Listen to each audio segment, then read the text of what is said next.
If you want to become an intelligent investor, then you've landed just at the right channel. With this, let's start the video. तो पहले हम जो most important thing है उससे बात start करते हैं कि बुक वैल्यू पर शेयर एक बैंक के अंदर सबसे ज़्यादा इंपॉर्टेंट एस्पेक्ट क्या होता है। तो आपके साथ मैं यहाँ पे दो सिनेरियो लेता हूँ। पहला सिनेरियो लेता हूँ, एक बैंक है, एक बैंकिंग इंस्टीट्यूशन है जो 10% रिटर्न ऑन इक्विटी कमाती है। अब आपके सबके दिमाग में क्वेश्चन क्या आएगा, यार रिटर्न ऑन इक्विटी क्या होता है? तो रिटर्न ऑन इक्विटी क्या होता है, if you just simply understand कि शेयर होल्डर की इक्विटी पे आप कितना नेट प्रॉफिट कमा रहे हैं। या अगर आप इसको हिंदी में समझना चाहेंगे तो अपनी जो लागत है बिजनेस की, या जो आपने बिजनेस में पैसा डाला हुआ है उस पर आप कितना पैसा कमा रहे हैं। तो this is the meaning of return on equity, that is net profits upon share holders equity. तो अगर आप फर्स्ट बैंक के केस में देखते हैं तो यहाँ पे रिटर्न ऑन इक्विटी 10% के आसपास है। अब आपको एक चीज तो पता होनी चाहिए कि एक बैंक एक लेवरेज का धंधा है। माने अगर मैं 1 रुपए की इक्विटी लगाता हूँ तो उसके अगेंस्ट मैं ऑलमोस्ट 9 रुपीज़ का लेवरेज भी ले सकता हूँ। क्योंकि लेवरेज क्या होता है कि जो बैंक्स के जो डिपॉजिटर्स हैं उनसे लेवरेज आता है। जो अगर आप बैंक में पैसा जमा कराते हैं तो आपका पैसा ही आगे यूज़ करके लेंडिंग के लिए यूज़ करा जाता है। बैंक्स और कहाँ से पैसा रेज कर सकते हैं? बॉन्ड से रेज कर सकते हैं। तो यहाँ पे आप पहले एग्जाम्पल में समझिए कि एक बैंक का इक्विटी था 100 रुपीज़ का और 900 रुपीज़ की उसके पास बोरोविंग्स थी, जिसको हम कह सकते हैं डिपॉजिटर्स का पैसा था या बॉन्ड से पैसा था। टोटल लोन बैंक ने कितने के दिए? 1000 रुपीज़ के बैंक ने लोन दे दिए, क्योंकि बैंक के पास पैसा आ गया, राइट। तो बैंक ने अपने एप्लीकेशन ऑफ फंड्स लगा दी, तो माने एसेट्स में लोन दे दिए। तो 1000 रुपीज़ के बैंक ने लोन दे दिए। पर अब बैंक का रिटर्न ऑन इक्विटी कितने? 10%। तो माने 100 रुपीज़ की इक्विटी पे बैंक कितना कमा रहा है? 10 रुपीज़। तो बैंक का नेट प्रॉफिट कितना हो गया? 10 रुपीज़ के आसपास। अब ये तो ईयर 1 ऑफ बिजनेस था। अब ईयर 2 ऑफ बिजनेस में क्या आएगा कि ये इंस्टीट्यूशन कोई डिविडेंड नहीं दे रही। अगर आप डिविडेंड नहीं दे रहे तो आपके जितने भी मुनाफा होता है, जितना भी नेट प्रॉफिट होता है, that gets added back to your equity.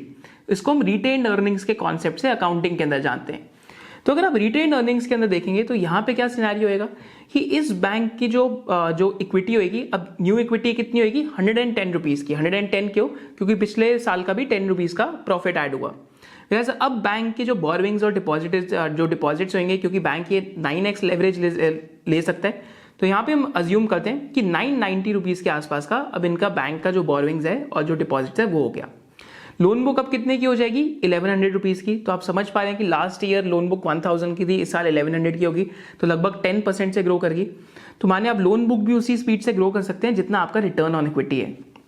और यहाँ पे रिटर्न ऑन इक्विटी कितना हुआ? अगेन 10% के आसपास। और अब प्रॉफिट्स कितने हो गए इस बैंक के? 11 रुपीज़ के आसपास, जो पिछले साल 10 रुपीज़ के थे। So what you have to understand in the business of a bank, your return on equity matters a lot. कि किस टाइप के आप प्रोडक्ट्स के अंदर लेंडिंग कर रहे हैं, वहाँ पे क्या यील्ड रहता है, एंड साथ साथ आपकी एसेट क्वालिटी बहुत मैटर करती है। क्योंकि एक साल कोई ऐसा आ गया जहाँ पे मेरे एनपीए बहुत बढ़ गए तो मेरा पूरा प्रॉफिटेबिलिटी बिजनेस का डिस्ट्रॉय हो जाता है। तो बुक वैल्यू पर शेयर कुछ भी नहीं होता। एक बैंक की जो शेयर होल्डर की इक्विटी होती है, कितनी शेयर होल्डर की इक्विटी किस स्पीड पे कंपाउंड कर रही है, उसी को हम बुक वैल्यू कहते हैं। और पर शेयर पे निकालनी है तो आपको क्या करना है? बस नंबर ऑफ शेयर्स आउटस्टैंडिंग से उसको बेसिकली डिवाइड करना है। अगर आप शेयर होल्डर्स इक्विटी यहाँ पे लेंगे और उसको नंबर ऑफ शेयर्स आउटस्टैंडिंग से डिवाइड कर देंगे तो आपके पास बुक वैल्यू पर शेयर आ जाएगी। सेकेंड सिनेरियो लेते हैं। अब यहाँ पे ऐसा एक और बैंक है जो 20% रिटर्न ऑन इक्विटी कमाता है। तो 20% रिटर्न ऑन इक्विटी का क्या मतलब हुआ? तो सिनेरियो 1 में हमने 10% देखा। 20% रिटर्न ऑन इक्विटी में क्या आएगा कि 100 रुपीज़ की इक्विटी है, 900 रुपीज़ के बोरोविंग्स हैं, टोटल लोन 1000 रुपीज़ के हैं। बट अब यहाँ पे 20% रिटर्न ऑन इक्विटी है, तो माने 100 रुपीज़ की इक्विटी में आप 20% कमा रहे हैं, तो आपके नेट प्रॉफिट कितने हो जाएंगे? 20 रुपीज़ के। और अगले साल क्या आएगा कि आप वो 20 रुपीज़ आपका वापस ईयर 2 में जो आपकी शेयर होल्डर्स इक्विटी है उसमें जाके ऐड हो जाएगी। तो अब इस सिनेरियो में क्या आएगा? पिछले साल मेरी इक्विटी 100 की थी, इस साल मेरी इक्विटी होगी कितने की? लगभग 120 के आसपास की। पिछले साल मैं अगर 9x लेवरेज ले रहा था तो मैं कितने तक पे ले पा रहा था? मैं 1000 तक के लोन दे पा रहा था। पर अब जो मेरी बोरोविंग्स होंगी या फिर जो मेरे जो लेवरेज होगी अब कितनी हो जाएगी? 1080 के आसपास, और मेरी इक्विटी 120 है, तो मेरे टोटल लोन्स कितने हो जाएंगे? 1200 के आसपास। आप समझ पा रहे हैं, क्योंकि रिटर्न ऑन इक्विटी ज़्यादा है तो लोन की कंपाउंडिंग भी 20% से होगी, राइट। एंड अगर 1200 रुपीज़ के लोन दे रहा हूँ और 20% रिटर्न ऑन इक्विटी है, और अगर मेरे इक्विटी इस बार ये 120 की है, तो मेरा प्रॉफिट कितना हो गया? आप बताइए मेरे को कि अगर रिटर्न ऑन इक्विटी मेरी 20% है और इक्विटी मेरी बिजनेस में 120 है, तो 20% कितना हो गया 120 का? 24। सो अगेन ईयर 1 के अंदर मेरा यहाँ पे 20 रुपीज़ का प्रॉफिट था, जो ईयर 2 में 24 रुपीज़ का हो गया। So this is the beauty of a banking business कि आप अपनी रिटर्न ऑन इक्विटी आपकी जितनी है, अगर आप अच्छे से लेंड करेंगे तो उस स्पीड पे आप अपने प्रॉफिट्स को ग्रो कर पाएंगे। इस वजह से बजाज फाइनेंस को आज 6 to 7x price to book मिलता है, क्योंकि इसकी रिटर्न ऑन इक्विटी 20 to 22% है। चोलामंडलम को 4-5x प्राइस टू बुक मिलता है, क्योंकि उसकी रिटर्न ऑन इक्विटी 17 to 18% से ज्यादा है। इस वजह से HDFC बैंक को बहुत लंबे सालों से प्रीमियम मिला है, क्योंकि उसकी रिटर्न ऑन इक्विटी ज्यादा है। पर ये सिर्फ एक सिंपल रीजन नहीं है, इसका अटैच एक बहुत सेकंड इंपॉर्टेंट रीजन भी है। क्या है वो सेकंड रीजन जो आपको समझना बहुत जरूरी है? Absolutely it is really important for you to understand. It is control over asset quality. Suppose करते हैं कि आपका एक साल में प्रॉफिटेबिलिटी 10 था, पर आपकी रिटर्न ऑन इक्विटी 20% थी, तो अगले साल प्रॉफिट्स 12 रुपीज के आने थे। बट आपने इतने खराब लोन दे दिए कि आपके लोन का पैसा ही वापस नहीं आया। तो इस सिनेरियो में क्या आएगा? क्रेडिट कॉस्ट आएगा। और क्रेडिट कॉस्ट के चक्कर में क्या आएगा कि जो आपका 10 का प्रॉफिट 12 रुपीज में जाना था, आपका 1 रुपी का 1 रुपी पूरा उड़ जाएगा, क्योंकि आपका क्रेडिट कॉस्ट में वो पैसा वेस्ट हो गया। So this is the idea of controlling your asset quality. अगर आप HDFC बैंक के केस में देखते हैं तो बुक वैल्यू पर शेयर की अगर आप कंपाउंडिंग पे फोकस करते हैं, दिस इज अ की मेट्रिक, क्योंकि लंबे समय में अगर बुक वैल्यू पर शेयर कंपाउंड हुई है तो माने एसेट क्वालिटी पे बड़ा अच्छा कंट्रोल है। तो FY 96 में 1.11 रुपीज की बुक वैल्यू पर शेयर थी, जो आज लगभग बढ़ के FY 22 में 432 रुपीज की हो गई है। FY 18 में 204 की थी, तो पिछले 4 साल में भी डबल हो गई है। FY 14 में 90 की थी, तो 90 से 204 हुई है, तो मोर देन डबल हुई है। FY 14 में 90 थी, तो FY 10 में 47 की थी, अगेन मोर देन डबल हुई है। तो हर 4 साल के अंदर HDFC बैंक अपना बुक वैल्यू पर शेयर यहाँ पे क्या करते जा रहे हैं? डबल। अगर बुक वैल्यू पर शेयर हर 4 साल के अंदर HDFC बैंक की डबल हो रही है, तो माने HDFC बैंक का जो रिटर्न ऑन इक्विटी है वो भी 16 to 18% के बीच में है, और वो अपनी एसेट क्वालिटी को मेंटेन कर पा रहा है। अब ये बहुत इंपॉर्टेंट पॉइंट क्यों है? क्योंकि यहाँ पे मैं अब आपको जो RBL बैंक है उसका एग्जाम्पल दिखाता हूँ। RBL बैंक का पिछले 3 से 4 साल में in spite of loan book growth and everything, return on equity एक तो सिंगल डिजिट है, एंड अगर बुक वैल्यू पर शेयर अगर आप देखेंगे तो उनकी बुक वैल्यू ग्रो ही नहीं करी।